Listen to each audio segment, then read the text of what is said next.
Hi there, and welcome back to the History of Fleetwood Mac. I'm Anita. Today we're going to continue volume 15. This is going to be episode 9 of my Stevie Nicks and Fleetwood Mac scrapbooks. And we're, I think, possibly wrapping up with Enchanted today. I think I've got about all I can do for Enchanted.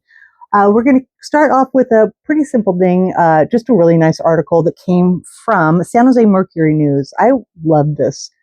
It's just so cool, that Street Angel picture, even though it was being used in 1998.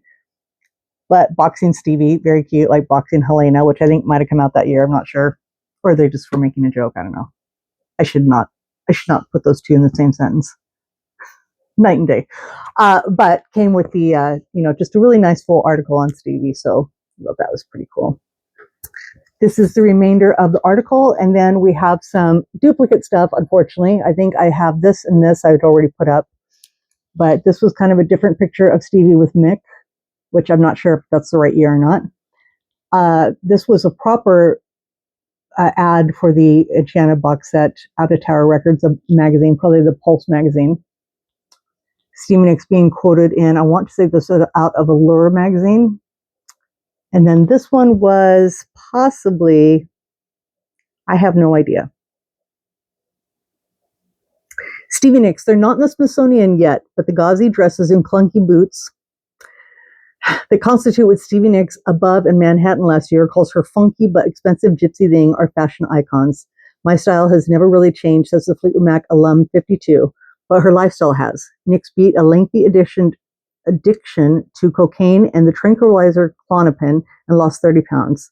Aside from her battle with her weight, she says, I've always felt like a sexy girl. I'm really no different at 52 than I was at 25. That would be pretty accurate.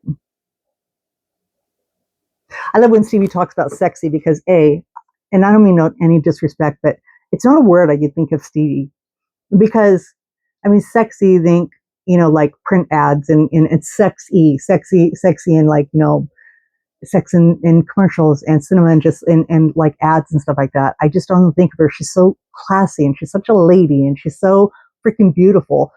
And classy. I think classy is definitely above sexy. I think that's incorporates what sexy is to other people and above. But it's just funny when she calls herself that because there's nothing wrong with that. That's fantastic. That's self-assurance, but she's just volumes above being a sex symbol or something like that. She's just it's really cute, and I love it that she's just never been uncomfortable with her vision and herself. And even when she was overweight, she came out to what was that? What was she on that I showed not too long ago? Was it Leno or something like that during Street Angel when she was a little bit happier and she had the braids? She was just freaking beautiful. I know that she's didn't like herself particularly then and was just lower weight, but you know what? She's working with it, and that's kind of always been my thing. I've always been a very heavy woman, and you work with what you got. You got and if you want something to change, you got to change it. You got to make changes, and she's always done that. She just hit a road and was like, no. And she just was never a heavy person to begin with in her life. She's always been petite. So just my little soapbox minute. I think we have those every time, but I just love it when she says something about her looks because she's just so confident. And so many people have an insecurity, which she could well have as well. But, she always displays it as confidence and, a self-assuredness. And I love that about her. Sorry. I think that this was out of that People magazine cutout. And then this was Singing Out with a Voice of Maturity. It was a newspaper article. And I think that's in its entirety here. And I want to say that this is the picture that went with it out of San Jose Mercury. This was out of like EW or one of those. This was the ad out of the magazine from Concord from the Shoreline. Like most venues have those little magazines that show you who's going to be in concert. So that was cut out from there. This is a very old page. This is just a hodgepodge of stuff from Enchanted. This is like one I just like whipped together. Part of me is like, do I show this or just rip it apart and start over? And because this is a duplicate in a couple places, and it's so. But that's okay. I made it eons ago, and it has its place.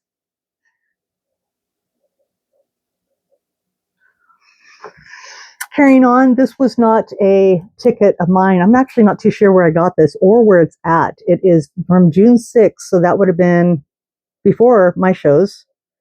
which were in August. And this is it looks like it says concert at Deer Creek. Not too sure where it was. And then this is a little article. This is about all I have of Stevie being at Woodstock, which was in 1998. A pass. This is the only pass also that I have from this era, which is kind of weird. This says 2007, but I think Stevie was wearing the kind of like bendy, I think that's how you say it, bendy, this little, the pretty rhinestones and stuff like Gwen Stefani is wearing in the mid to early 90s. And then this little section, this little picture came with this little piece here.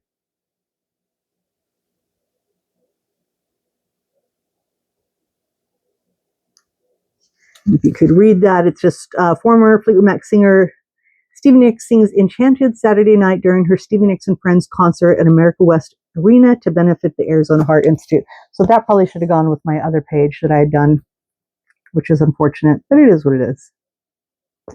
Nice little press kit photo. And then pertaining to what I keep saying is this is the last page of the Neil Preston pictures that I showed that I think they all go together. And this is an official with a little signature, which I like. And now this one, it's so funny. Like I told you, that other one was HK Management. And then this is the Atlanta, more like the press kit photo. I have a story for another time. Well, maybe I'll tell it quickly. That last photo that I had here, this one here, I had a story when I went to, the way I found my way to Oregon one day is I just got tired and I said no. And I got my car and I just drove north until I felt like stopping. And I made it all the way to Canada. And just every mile north I went from California, I was just like, I really need to live here. I really like this. I'm also a big Twin Peaks fanatic, not nearly as crazy as I am with my Stevie collection or my music in general, but I am a big Twin Peaks fan. And on my way up to Canada, I stopped in Snoqualmie, Washington, which is where a lot of the show was filmed. And it's where the opening scene is and the railroad tracks and just a ton of stuff, if you know anything about the show. And I walked into a candy shop that had like a diner and stuff in the back. And in the back was this picture signed by Stevie Nicks. And it said HK Management, which took me by surprise, number one, because I'm so used to seeing like, press kit photos with this little, something like, and I signed to I forget the name of the shop, and, thank you for everything and much love, Stevie Nicks. And I went in and I told that person, I said, you've got to be kidding me. I am an avid Stevie Nicks fan. I mean, like up here, you're just like this little hole in the wall. Like, what's going on here? Like, how'd you get Stevie's autograph? How'd you get, So he tells me, he's like, well, this is like a picture that they had with them. Like, Karen or whoever was with her at the time had this. And it's like, they had made a whole bunch of food for the band and stuff like that. Supposedly they'd stayed at the Snoqualmie Lodge, which is quite a ways from like Washington. Where's the arena? I'm trying to think in not in Seattle, but it's just before there. I just lost it. But anyway, not Spokane. Anyway, wherever they had stayed, it wouldn't be that bad of a drive. But, if I were Stevie, when I was done singing, I'd want to go to a much closer hotel. But if she did indeed, her or anybody or all of them stayed at the lodge, it's freaking top notch. It's beautiful in there, absolutely gorgeous with the spa and all sorts of nice stuff. And they had said that's where she was staying. And, the band came in and wanted a whole bunch of food. And they said to them, why don't you go? I mean, why us? Why? And, well, we heard it was good food and we play with Stevie Nicks. And the person's like, what? No way. And hey, get me something signed or something like that. And they walked right back in with the signed picture. And when I was talking to this owner, who ended up being the owner, I don't remember his name, but I have like a postcard where I wrote the whole story down. The guy's like, yeah, if you can take it and go make a copy of it. Like in hindsight, when you're too honest and too nice, which I have so many stories about that, especially pertaining to Stevie Nicks in the future. I'm like, no, it's okay. Like what in God's grace? He was literally going to take that off the wall and just hand it to me. At which point I just could have bailed. And I'm a little bit sorry that I didn't. I mean, of course I would never, but that person was willing. And I know I took a picture of it, but I also do not know where that picture is anymore. I have no idea where that photo is anymore. And it's ish years ago almost, that happened because I made that trip and then I stayed in California for maybe about a year, if that, before I finally moved up to Oregon. And I was willing to go anywhere up north, between, Oregon, Washington, or Canada, just wherever I could.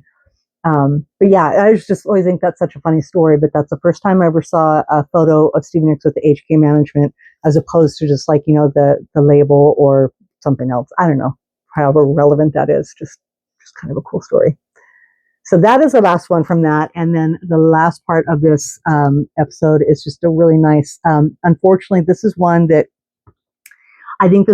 I tore up, and I've talked to you guys several times about my magazines and, thinning down the pile.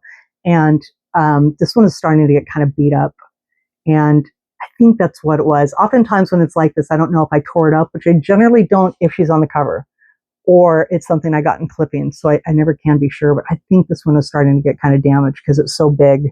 So I trimmed it all down and put that in here. So this was from Music Review, which I'm not sure where that is, where the place is. I don't know. But anyway. And then this is a picture on the inside for the article, which is really nice that they were using, odd pictures from the booklet. That was really cool.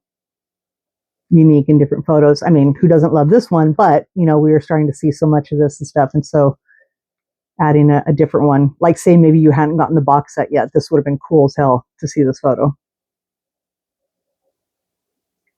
Additionally, this would be, again, just as cool because this picture, I think this picture was used, what was this used on? The Crystal Visions? Wasn't this used in the two? I have a, what do you call it, like in this shape, like a LP flat of that somewhere. But I think it's this one here.